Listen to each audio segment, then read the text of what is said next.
Hey guys, welcome back to my channel. A while ago I shared on my Instagram stories that I had an area of damage to my Chanel caviar wallet on chain.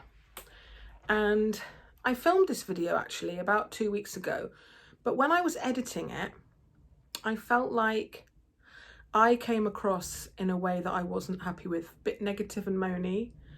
And I actually gave so much background on all the woks I've had and like how I ended up with that wok. You don't need to know about that. I just want to boil it down to the things that I think are useful to you to know, without complaining or analysing what I think what I think the brand's policy is. No. I just want to tell you my experience, and then you can make of it what you will. So the other thing is I had footage, because I sent it to them, I had footage of the area of damage, and I can't find it, which is a real shame because it was quite unusual, and I knew from how the damage looked and how it appeared so suddenly that it wasn't something I had done. It wasn't a wear and tear issue. So I have a wallet on chain here, and I know that that's kind of maybe a plot spoiler, but I'm just gonna use this to highlight what I was talking about. And if you've watched my stories at the time, you will have seen. So I was using my wallet on chain that I had finally settled on and was really happy with that style as a long-term keeper, because that's kind of where I am at now, is like selling things that didn't feel like they were my forever favorites to replace with classic things that I'm just going to use. So I had the black caviar wallet on chain with gold hardware, and you'll notice that this is the lambskin version, and I'll explain as we go through why I now have this one.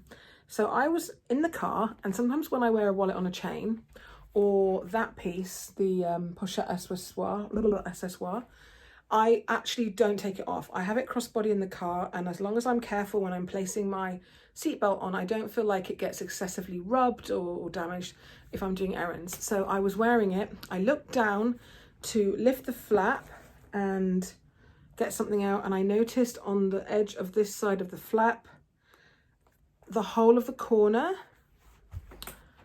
kind of one half, not the whole thing, the front edge, so this edge, there was an area about as wide as a 5p, a UK 5p, or an area about the width of the tip of my little finger, so just less than a centimetre, the leather was completely peeled away, like a hole, like someone had dropped battery acid and it had literally burned, like a hole, like a crater.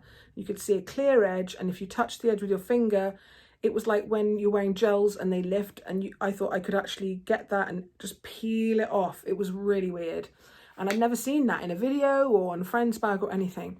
So I had that kind of oh no feeling, and I contacted Chanel and I had a chat with someone, and they were, I don't know, but we can fix corner wear from wear and tear, but it's not our problem, it's your problem. We're not liable if you don't like the results. And I was like, And then I was asked to send photos and further details. And they said, we'll send all these photos and close-ups and whatever to the repair people. They have a team in London who look at after sales stuff. And they said, they came back with, we can do a repair. The damage has been caused by excessive or inappropriate use. And so they're putting it back onto you, and we can do a repair, but as like a favour to you, not because we're admitting that it requires repair, but it will be superficial cosmetic repair where we paint the black colour over, but it won't be strong like the other corners, and it may, it will probably just be the same in a few months or a year, depending on how much you wear it. Send it and we'll do it. And I just took a couple of days to think about it before I got back to them, and I asked a couple of friends who have luxury items and asked my husband, and we'd bought the bag 11 months before in London. It wasn't a particularly great experience, not that that's really necessarily relevant, but actually I felt, looking back now, when I picked the item, there were 2 or 3 that I was looking at, and the guy was rushing me, and I wanted to pick a good one out of the bunch, but they don't acknowledge in Chanel that they're all the same, they're all good. No, you say, can I see another one? And they're like, well, no, but there's that one. And it's like, take it or leave it. I didn't like that at the time. And I felt like we all know, if you've got caviar items, there's my medium large classic flap there, that it's caviar, but it still feels supple and luxurious, the leather, and it has the right amount of shine and just a pleasing texture. And so does my jumbo. They're very different, the caviars on those two, but they're nice. My wok had a very thick, rubbery, it wasn't a caviar that I loved, but in the moment I just thought, it's all straight, there's no flaws, I took it. But it never felt luxurious, and when you would touch it, it didn't feel like leather. It felt like very, you know how some people say sometimes in different editions, seasons, the caviar comes out and it's very plasticky and weird. And like when you opened it, this was just really stiff because it had like no give. It was just weird, and I couldn't fit my iPhone in this front pocket, which I can in this one. I know it's lamb, but in previous ones I'd had that were caviar, it was thick, the coating or the leather. Anyway, so I was like, if I accept this from Chanel, I'm stuck with a wok that I know I won't wear. And not because I think that little area might show, but because when there's a flaw on a bag, I get worried about damaging it more, or if I perceive something to not be robust, or if I perceive something to be fragile, then instead of wearing it and babying it, I just kind of don't pick it when I'm looking for something to wear. And that to me is just pointless. A wok for me is like a really useful, versatile piece that I want to get regular wear out of. And I thought, oh, this is just ruined now. And I've had various woks before, and I'd had two different styles at one time, and I'd sold the boy one because I was just kind of bored of the styling of it and the hardware and various things. And I just wanted one classic one, and I was just gutted that had happened. And I knew, and I'm being 100% honest, I've scuffed other things or whatever. I knew I hadn't done anything. I knew it wasn't hand sanitizer, because that was one thing she mentioned, you know, that hand sanitizer is very harmful to LV canvas, to leather. The alcohol in it can just go in and break things down. But I'd used that wok 2 or 3 times, and none of those times I'd even used hand sanitizer. I'd gone somewhere and washed my hands just with soap, so I knew I hadn't blobbed hand sanitizer and it had like made that hole. It was just really weird. It had like real clean edges around the damage. It was just odd. It was a peeling issue, not corner wear. I know what corner wear and smoothing and scuffing looks like. So I felt, I'm going to be honest, kind of insulted, because I felt repeatedly, not every single time, but most of the times that I've needed any repair on anything with Chanel, not jewellery, they seem to not question that, but with bags and stuff, I had a brand new zip around coin purse where it was hot pink caviar, and the edges of the hot pink were turning white after 2 days, and it was like a mermaid or fish scales, like little pink bits were coming off. If you just kind of went like that with your fingers, little flakes of the pink caviar would come off on your hand. And I did a video clip of that and close-ups, and they said the same thing then. They were like, it's excessive wear and tear. And I said, I've had this for 5 days. I have not taken it out of the house.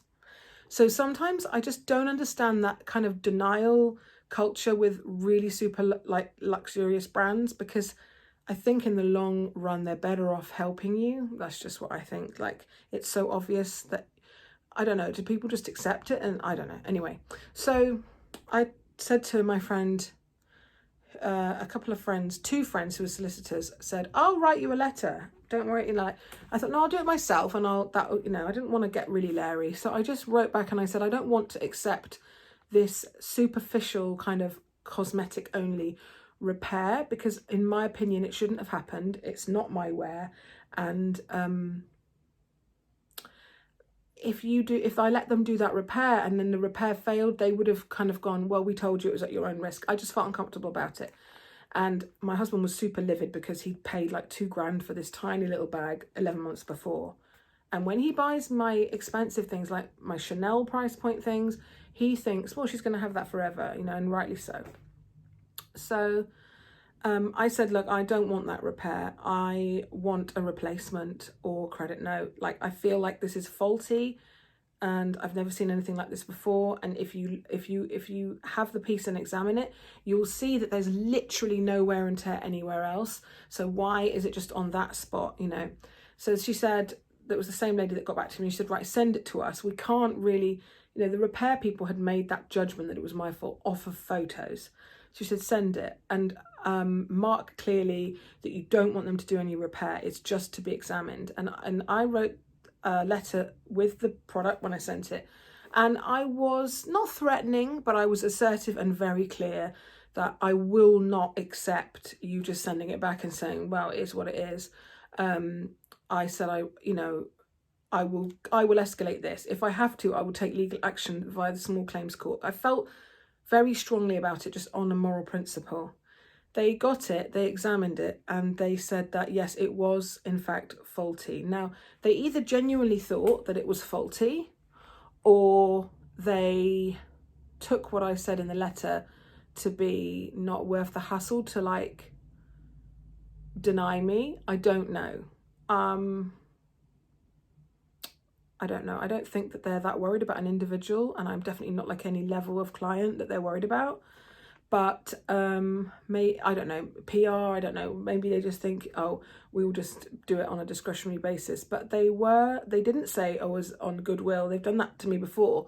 They were, yes, it's faulty. And they also refused to send it back to me, which I thought was interesting. Because obviously if they said to me, no, we won't repair it, this is tough luck, they would have had to send it back to me. And then I would have had the bag as, if you like, evidence to take it further. So they said it was that the outer coating, and they explained that this is leather, there's one level and then there's padding and things inside, one layer. With the caviar, it's a not as good quality leather, it's a basic leather, which they then put a rubber textured coating. So I didn't know this. When you see that texture, that pattern on caviar leather, it's not, that pattern isn't even pressed into leather, it's pressed into a coating that is like painted on or coated with the leather. Because you could see, by the way, to the material underneath, and it was like a grey matte substance, which they said, yeah, that's like the lining leather in caviar bags, and then there's this coating putting on. So this rubber coating was like peeling away, and it hadn't bonded properly to whatever was underneath. And that's why they acknowledged that like eventually the whole bag would do it. And she said probably it got triggered by warmer weather. I know some friends of mine have had empreinte pieces from Louis Vuitton where certain batches, you could own it for a year and it'd be fine. And then the glazing would start to literally melt, and it may be triggered by humidity or the first time you use that product where it gets quite warm. And she said, yeah, we've had a hot summer, and you probably had it just on the side in sunshine or something, and that process started. And that was, I thought that was interesting that they volunteered this information. So at first I was upset, because it's a bit like when you make an insurance claim. No insurance company wants to pay out. You go to Chanel and you're like, see this bag that you sold me for £2,000, well, I'm not happy, and the remedy that you want is going to cost them money. They're going to kind of bat everybody away. I'm not sure I think that's very ethical, but like, what is these days? But they kind of acquiesced as soon as they examined the piece. So that restored my faith kind of in the process, because it makes me really insecure if I spend a lot of money and then you think that the care, the after sales is not there. It's like, imagine if you bought a really nice car and they just said, we don't guarantee anything on that car. The minute you drive out, anything breaks, you have to pay for it. You just wouldn't enter into it on that basis. So anyway, I'm not saying all caviar's bad, but in the midst of this episode, I just was like, I'm not a fan. And my two classics that because I've recently parted way with my reissue bag, I just wasn't in love with it. And for me, when it's Chanel prices, it has to make my heart sing. I would like to get another reissue in future. I think that there's a variety of finishes. Some of them are more structured, some of them are softer. I think even for a distressed calfskin reissue, mine was very soft, which some people love, especially if you like to flatten them and have the bum out. But I just wasn't in love with that. And so my two classics were caviar that I've kept, my medium and my jumbo. My wok was caviar. And actually, weirdly, in the last year, I've sometimes thought, why didn't I have the nerve to just take it in the lambskin? Because I've always thought, I'm not someone who's going to add loads of bags over the years in Chanel. Got my black classics and I'm kind of done, and a couple of other things. And I thought I would have liked to have one bag in that very luxurious leather, and the way to go is to get something small. Like, I wouldn't buy a 20cc because it's quite a substantial bag and it's in lambskin. That's just my opinion. I think if you're happy to wear it and not be all worried about it, then go for it. But I'm the kind of person that would worry about the corners and stuff. I would never get a GST if they ever made that in lamb. I would never get a jumbo in lamb. I had a jumbo in lamb, and because it stuck out from my body, it got scuffed, and I was like, and I sold it. But it's something small like this, then yes. So in a way, in a roundabout way, I am happy that this all happened, because I have instead the lambskin version, and this one is perfect. The first one they sent me was so terrible. I've got pictures of it. I'll try to insert them if I remember. So what was wrong with the first one is that these seams were thick, like they had more layers of leather, and so this seam was like out like a big banana. It's really hard to explain. And then where it was stitched on these edges was all puckered and wavy in a really intense way. And I saw it, or a friend of mine, when I was video messaging her, saw it all like frilly, like the edge of a pie here, and she was like, So that had to go back, and I said, look guys, can you at least, this is an issue where you're replacing something that's crap. Can you, excuse my language, can you send me a good one? And then this one is perfect. You can see I still have the plastic on it. So I asked for one with puffy quilts. I asked for made in France, and they said, that's fine, we'll just look through until we get a made in France one. They didn't. Well, sometimes you get the attitude of like, well, you know, you get what you get. This one's beautifully made, and I noticed a couple of things that are different in the newer versions of the wok, which is also another happy accident because I'm really chuffed. So they've changed the zips. So you'll see this is a much nicer, more premium quality zip than the old YKK. And the way that it sits, they've made sure that everything on it is like rounded. There's no kind of jaggediness. So that decreases where you can see a little dimple where it's been there. And then there's this magnet closure now, and it finds itself and closes a lot more easily than the old popper, where people sometimes, you know, you're walking along and you're trying to close it and you're sort of scratching and rubbing your bag trying to line it up. This just kind of shuts itself. So it was a bit traumatic. I mean, not, you know, first world problems, we're in a pandemic. But when I first saw that damage, and I was like, oh my God, I was just freaking out. And then fast forward, it didn't even take that long. That's another thing I'd say, is that every time I sent them the wok, they literally emailed me the next day, we've received it and this is the outcome. I was so impressed. And then the first one of these they sent, I decided in like a day, nah, I'm not accepting that. I spoke to the guy that I'd been dealing with, because there was one lady at the beginning, and then in the actual repair kind of after sales department, I was dealing with this other guy, and he was like, oh my God, from the photos, I'm so sorry that we sent you that. We shouldn't have sent you that. I asked someone to check it, and they must have it was on someone's desk and they just stuck it in the box and sent it, and they hadn't really examined it. So that one wasn't meant for me. This one was on someone else's desk, meant for me. So then I got this one. Long story. Anyway, it just feels more luxurious than the lamb, and it's really puffy, and it's just so lovely. And I'm just hoping this one's fine. What else was I going to say?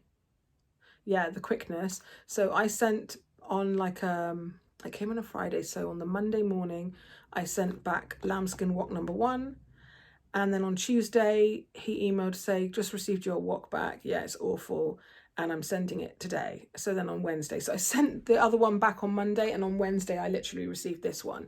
So the latter part of the experience was way better than the initial contact, and I kind of understand that. I was expecting some horrible, long, drawn-out battle. The conclusion to this video is just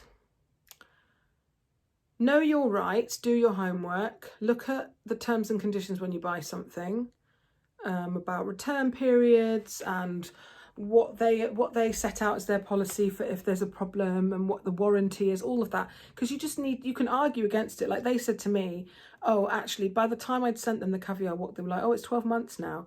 And I remember thinking, well, I don't care if you only guarantee things for a year. In this country, consumer law will supersede that.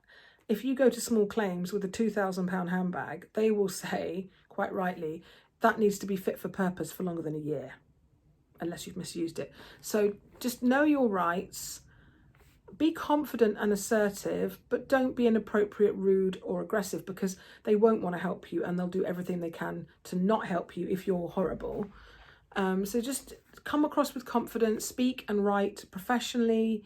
Maybe get someone else to look at your correspondence and say, well, no, I don't think the tone of that. I got my husband and a friend who does law to like proofread what I was saying, and they were like, no, it's pretty much like you need to do the right thing or I will take this further. But it's not childish, it's professionally written, properly, you know, make sure your grammar and everything is right. I know that sounds like really patronising. I'm probably going to get loads of trolls saying I'm a snob. I'm just saying, if you're going to have to complain and kind of go to bat against a luxury house, just you need to get your ducks in a row so they know that it's not worth messing you around. And the resolution was really happy, you know. And I just think sometimes people get really good repair experiences at LV, Chanel, other brands, and sometimes they don't. I just wish it was really consistent across the board. You know, people get told different things when there are like the Pochette Métis and the Palm Springs Mini. Some people go back and say, oh, they said they can't do anything. And other people go back and they say, oh, we'll give you a replacement. So I just don't know. I think it's very dependent on the person that you end up dealing with. If you're not happy, then maybe ask to deal with someone else. But anyway, I have a wok that is beautiful. I've used it once. I am a bit more wary because it is because it's lambskin, but it's not something that I wear so heavily that I can't like look after it. There's no scratches on it so far from the first use. There's just a little, no, it just depends on the light. There's a couple of little dents and things like on the inside here from the way it's packed, but nothing major. I just think that the new version with the new zip and the magnetic closure is a real improvement, and I'm really happy.